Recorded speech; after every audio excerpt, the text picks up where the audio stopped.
So hello guys, welcome back to our channel. So ఇన్ని రోజులు మా మమ్మీ ఫోన్ ఖరాబ్ అయింది, అందుకే నేను రాలే. ఇప్పటి నుంచి కంటిన్యూస్ వీడియోలు వస్తాయి.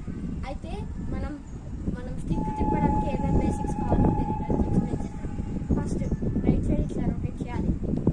ఇవి రోజుకు ఒక 100. మళ్ళీ లెఫ్ట్ రోజుకు ఒక 100.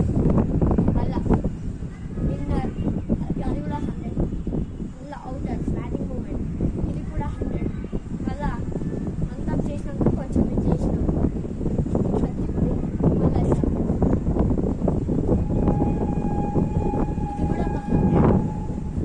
మళ్ళీ హెలికాప్టర్ మూమెంట్ ఇది 500 చేయాలి, ఎందుకంటే దీంతో మన హ్యాండ్కి స్టామినా వస్తుంది గైస్. సో నేను చెప్పిన ప్రాక్టీస్ చేస్తే మీకు స్టిక్ ఎలా తెలియాలో తెలుస్తుంది. So like the video, share and subscribe and comment చేయడం మర్చిపోండి.